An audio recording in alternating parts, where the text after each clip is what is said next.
إن الحمد لله نحمده ونستعينه ونستغفره ونعوذ بالله من شرور أنفسنا وسيئات أعمالنا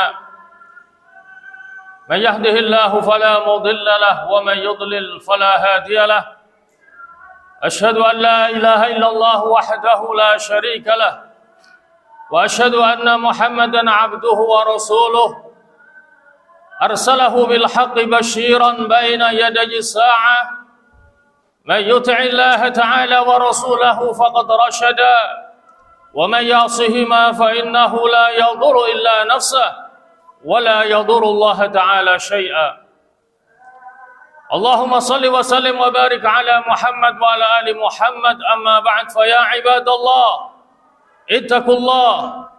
اتقوا الله حق تقاته ولا تموتن إلا وأنتم مسلمون.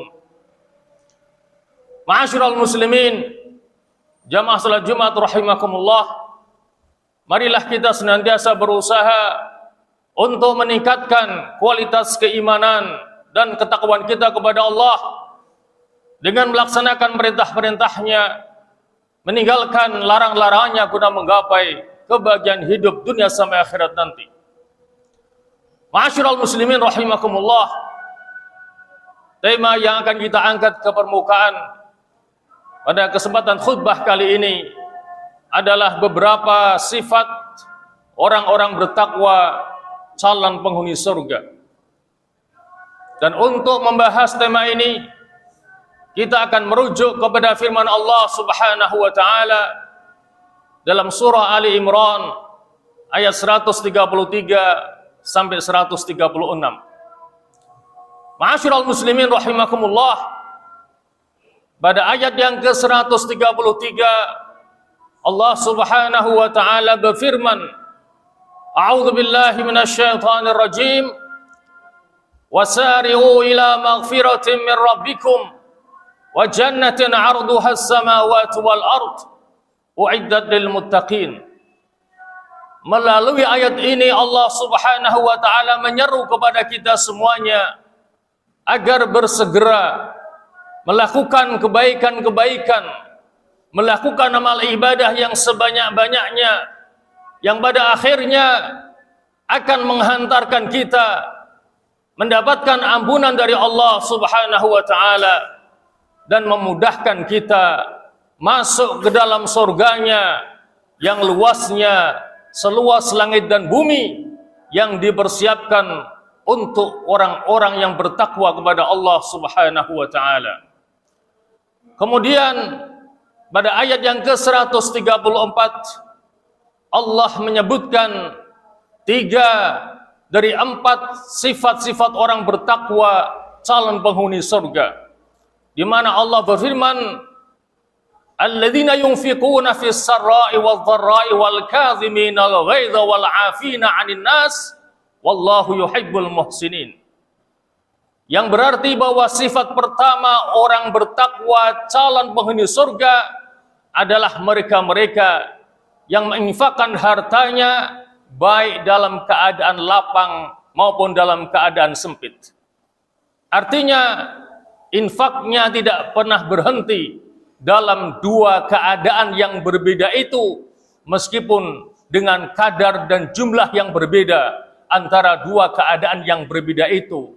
Misalnya ketika lapang infaknya banyak, maka ketika sempit maka infaknya berkurang. Yang pasti infaknya tidak pernah berhenti dalam 2 keadaan yang berbeda itu. Dan bagi orang-orang yang gemar berinfak di jalan Allah akan mendapatkan beberapa keutamaan-keutamaan.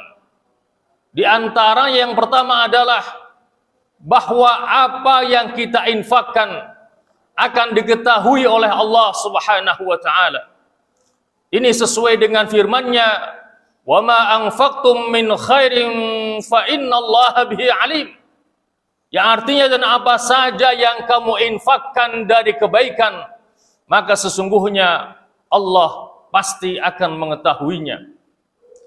Keutamaan yang kedua, Allah akan mengganti apa yang kita infakkan di jalannya. Ini sesuai dengan firman-Nya, wa ma anfaqtum min syai'in fahuwa yukhlifuh, dan apa saja yang engkau infakkan maka Dia Allah pasti akan menggantinya. Adapun keutamaan yang ketiga adalah bahwa Allah akan mengganti infak kita dengan ganti yang berlipat ganda. Seberapa besar Allah akan mengganti infak kita? Maka di antaranya dijelaskan oleh Rasulullah sallallahu alaihi wasallam dalam sebuah hadisnya, di mana beliau bersabda, "Man tasaddaqa bi adli tamratin min kasbin thayyibin wa la yaqbalu Allah illa thayyiba fa inna Allah yaqbaluha bi yaminih thumma yurabbiha li sahibiha kama yurabbi ahadukum falwahu hatta takuna mislal jabal." Yang artinya barang siapa yang berinfak dengan senilai 1 biji kurma yang didapatkan dari pendapatan yang halal dan baik, maka Allah akan menerima dengan tangan kanannya. Kemudian Allah akan memeliharanya sebagaimana salah seorang di antara kalian yang memelihara anak kudanya sehingga bisa berubah menjadi sebesar gunung.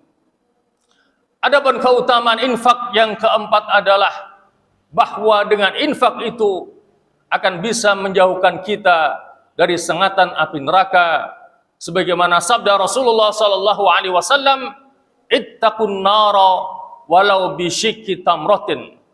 Peliharalah dirimu meskipun dengan bersedekah separuh biji kurma. Separuh biji kurma yang kita infakkan di jalan Allah akan bisa menjauhkan kita dari sengatan api neraka, apalagi yang lebih banyak dari hal itu. Ma'asyiral muslimin rahimakumullah. Adapun keutamaan yang kelima adalah bahwa orang yang gemar berinfak, maka setiap paginya akan didoakan oleh malaikat Allah Subhanahu wa taala, sementara yang pelit, yang tidak suka berinfak, akan dilaknat oleh malaikat Allah Subhanahu wa taala. Sabda Rasulullah sallallahu alaihi wasallam, "Ma min yaumin yusbihul ibadu fihi illa malakani yanzilan yaqulu ahaduhuma Allahumma a'ti munfiqan khalafa wa yaqulu al-akhar Allahumma a'ti mumsikan talafa." Ya, artinya bahwa setiap pagi ada 2 malaikat Allah yang turun ke bumi. Yang satu mendoakan dengan doanya, "Ya Allah, berikanlah ganti kepada orang yang berinfak." Sementara yang satunya melaknat dengan laknatnya, "Ya Allah, berikanlah kehancuran kepada orang-orang yang tidak suka berinfak." Itulah 5 di antara keutamaan berinfak di jalan Allah, dan itulah sifat yang pertama dari orang-orang bertakwa, calon penghuni surga. Ma'asyiral muslimin rahimakumullah. Adapun sifat yang kedua adalah wal kadhiminal ghaidha, yaitu orang-orang yang mampu mengendalikan amarah dan emosinya. Orang yang kuat dalam makna yang sebenarnya adalah orang yang mampu mengendalikan emosinya dengan sebaik-baiknya. Ini sesuai dengan sabda Rasulullah sallallahu alaihi wasallam, "Laisa syadidu bisur'ati, walakinna syadida alladhi yamliku nafsahu 'indal ghadab." Bukanlah dinamakan orang yang kuat itu yang pasti menang ketika bermain gulat, tetapi sesungguhnya orang yang kuat adalah orang yang mampu mengendalikan amarah ataupun emosinya. Ma'asyiral muslimin rahimakumullah. Ada beberapa kiat yang bisa kita lakukan untuk mengendalikan amarah ataupun emosi kita. Yang pertama adalah dengan cara berwudu, sebagaimana petunjuk Rasulullah sallallahu alaihi wasallam, di mana beliau bersabda, "Innal ghadaba minasyaitan wa innasyaitana khuliqa minan nar wa innama yudfi'un nar al-ma' fa idza ghadiba ahadukum falyatawadda." Ya, artinya sesungguhnya amarah itu dari setan, dan sesungguhnya setan itu diciptakan dari api, dan sesungguhnya yang bisa memadamkan api adalah air. Maka apabila salah seorang di antara kalian marah, falyatawadda, maka hendaknya dia berwudu. Kemudian kiat yang kedua adalah dengan merubah posisi ketika orang itu sedang marah. Sebagaimana sabda Rasulullah sallallahu alaihi wasallam, "Idza ghadiba ahadukum wa huwa qa'iman falyajlis, fa in dhahaba anhu al-ghadab wa illa falyattaji." Apabila salah seorang di antara kalian marah dan dia dalam keadaan berdiri, maka hendaknya dia duduk. Diharapkan dengan duduk akan bisa menghilangkan amarahnya. Kalau sudah duduk masih juga marah, falyattaji, maka hendaknya ia berbaring ataupun tiduran. Adapun cara yang ketiga, ini adalah cara yang termudah dengan cara bercermin. Sehingga seseorang yang marah akan merasa malu dengan dirinya, bagaimana penampilannya ketika sedang dia marah. Dia akan melihat bagaimana matanya memerah, kemudian urat lehernya mengembang. Maka diharapkan dengan melihat penampilannya ketika marah, dia akan malu sehingga akan bisa meredam emosinya. Adapun kiat yang keempat adalah berusaha untuk bisa ingat kepada Allah ketika dia sedang marah. Meskipun ini sesuatu yang berat, tetapi fadilahnya luar biasa. Sebagaimana yang Allah firmankan dalam hadis qudsinya, Allah menyatakan, "Yabna Adam, uzkurni idza ghadibta, azkuruka idza ghadibtu, fala uhlikuka fi man uhlik." Wahai anak Adam, ingatlah aku ketika engkau marah, maka aku akan ingat kepadamu ketika aku marah, sehingga aku tidak akan membinasakanmu di antara orang-orang yang aku binasakan dengan amarahku. Dan bagi orang yang bisa mengendalikan emosinya ketika dia sedang marah, maka akan mendapatkan keutamaan-keutamaan yang diantaranya yang pertama adalah kelak pada hari kiamat dia akan dipersilahkan untuk memilih bidadari mana yang dia kehendaki.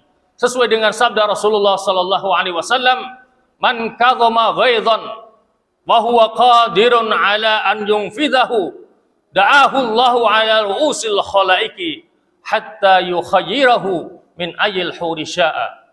Yang artinya barang siapa yang bisa mengendalikan emosinya padahal dia bisa melampiaskannya, maka kelak pada hari kiamat dia akan dipanggil di hadapan makhluk-makhluk Allah dan akan dipersilahkan kepadanya untuk memilih bidadari mana yang dia kehendaki.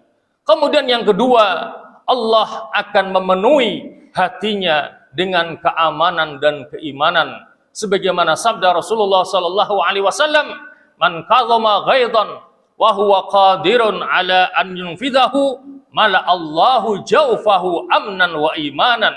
Barang siapa yang bisa mengendalikan amarahnya padahal dia bisa melampiaskannya, maka Allah akan memenuhi hatinya dengan keamanan dan keimanan. Ma'asyiral muslimin rahimakumullah. Adapun sifat yang ketiga adalah wal afina anin nas, yaitu orang-orang yang mudah memberikan maaf atas kesalahan orang lain.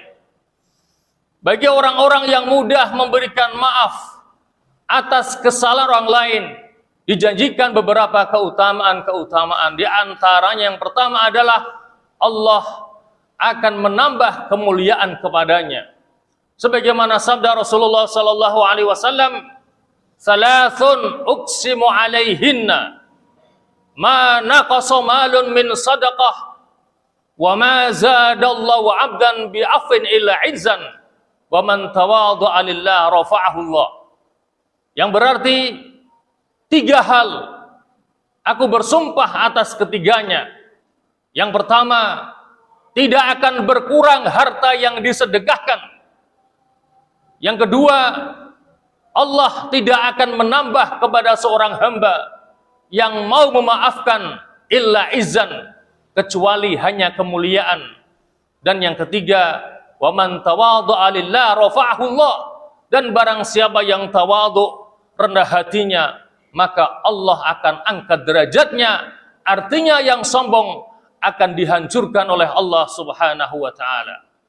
Kemudian keutamaan yang kedua adalah bahwa Allah akan memudahkan kepadanya untuk masuk ke dalam surganya.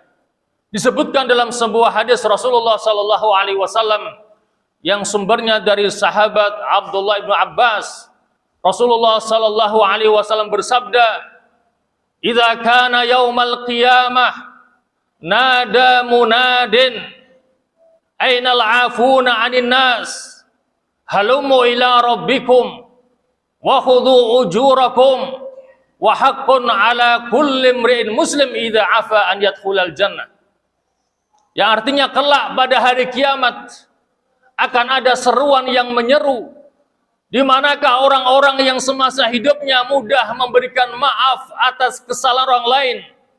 Menghadaplah kalian kepada Tuhan kalian, ambillah sendiri pahala kalian dari Tuhan kalian, dan adalah benarnya bagi seorang muslim yang mau memaafkan an yadkhulal jannah, untuk masuk ke dalam surga. Kemudian keutamaan yang ketiga adalah Allah akan angkat derajat orang itu.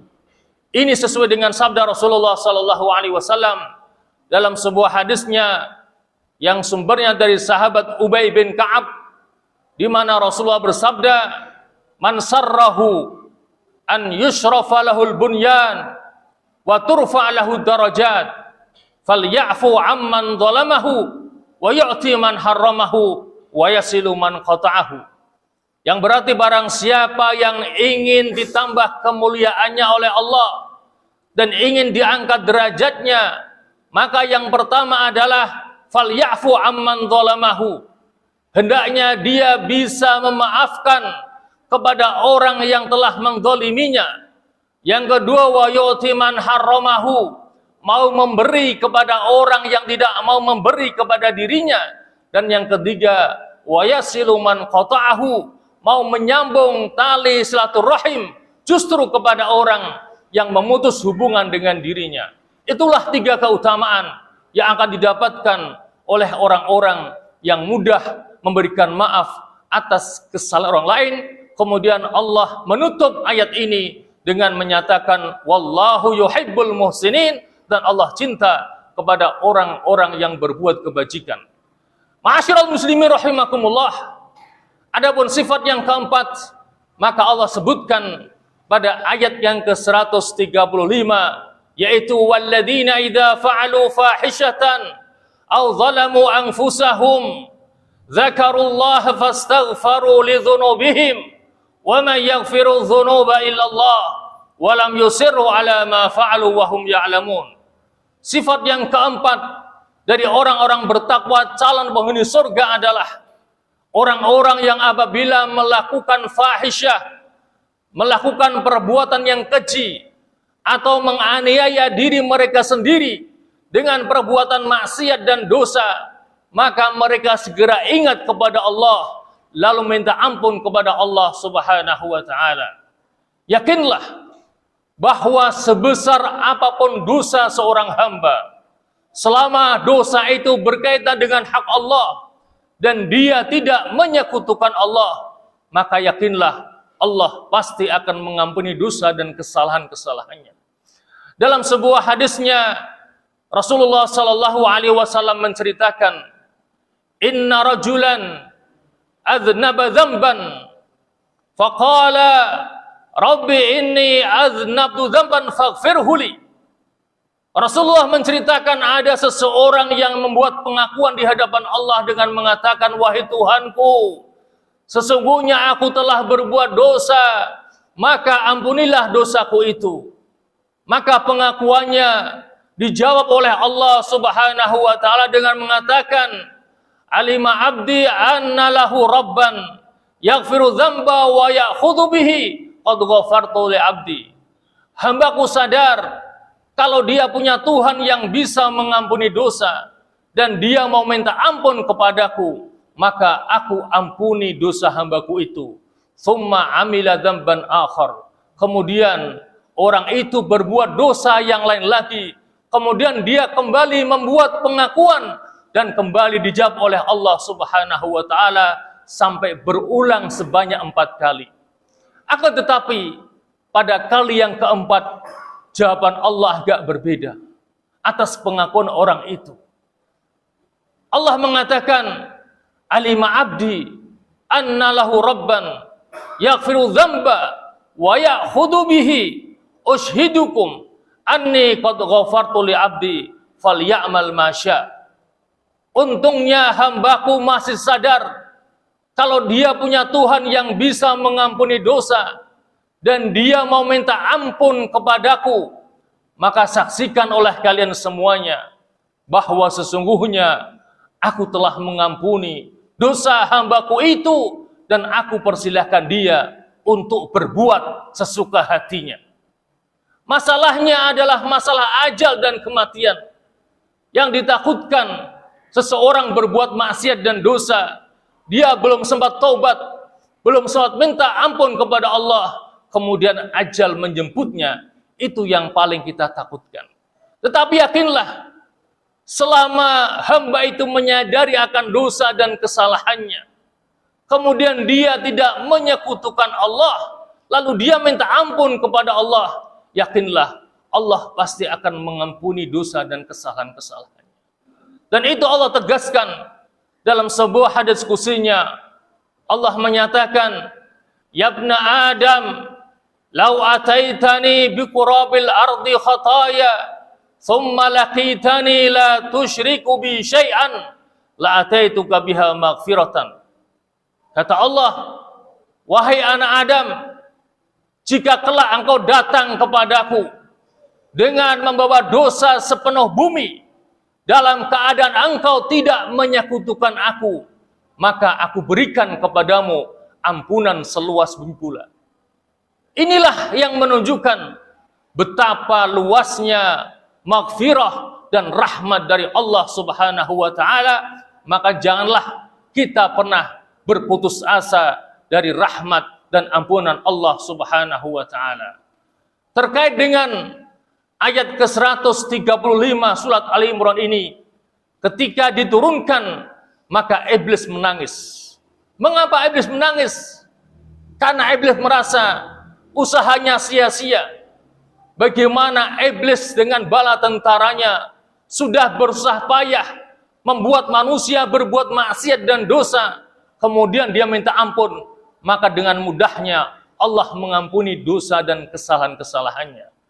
Maka disebutkan dalam sebuah hadis Rasulullah sallallahu alaihi wasallam, "Alaikum bila ilaha illallah wal istighfar, fa'aktsiru minhuma, fa inna iblisa qala ahlaqtun nasa bidzunub wa ahlakuni bila ilaha illallah wal istighfar. Falamma araftu dzalik ahlaktuhum bil ahwa wa hum yahsabuna annahum muhtadun." Yang artinya, hendaknya kalian banyak-banyak mengucapkan kalimat la ilaha illallah dan melakukan istighfar, karena sesungguhnya iblis telah mengatakan, aku telah menghancurkan manusia dengan berbuat dosa, sementara manusia telah menghancurkanku dengan kalimat la ilaha illallah dan istighfar. Kata iblis, ketika aku mengetahui akan hal itu, maka aku hancurkan manusia dengan dikuasai oleh hawa nafsunya, sehingga ketika manusia telah dikuasai oleh hawa nafsunya, mereka menyangka dirinya benar, padahal dia dalam kesesatan yang nyata. Ma'asyiral muslimin rahimakumullah, kemudian Allah menyatakan, wa may yaghfiru dzunuba illallah, dan siapa lagi yang bisa mengampuni dosa kalau bukan Allah Subhanahu wa taala. Oleh karena itulah, apabila kita ingin bertobat minta ampun, maka minta ampunlah kepada Allah Subhanahu wa taala. Karena setinggi apapun derajat manusia, apakah dia orang soleh, apakah dia seorang wali, apakah dia seorang nabi, maka mereka tidak akan mampu mengampuni dosa dan kesalahan manusia. Satu-satunya yang bisa mengampuni dosa kita adalah Allah Subhanahu wa taala. Walam yusirru ala ma fa'alu wa hum ya'lamun, dan mereka tidak terus-menerus melakukan perbuatan itu sedang mereka mengetahuinya. Ma'asyiral muslimin rahimakumullah, kemudian pada ayat yang ke-136 Allah menjanjikan balasan untuk mereka. Ulaika jazaohum maghfiratum mir rabbihim wa jannatun tajri min tahtihal anhar khalidina fiha wa ni'ma ajrul amilin.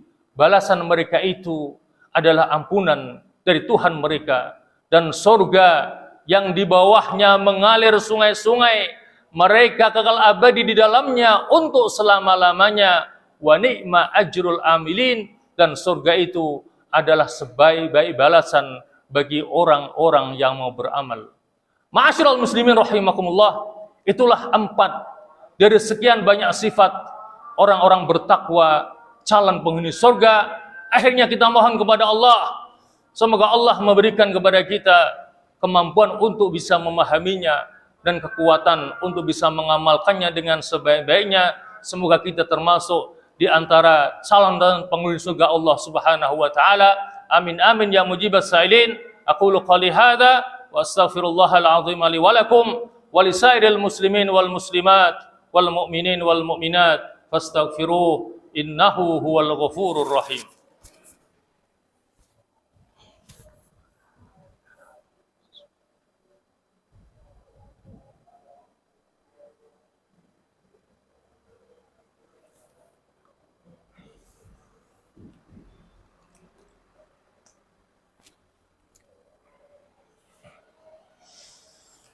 Alhamdulillahi ala sunufin na'ma.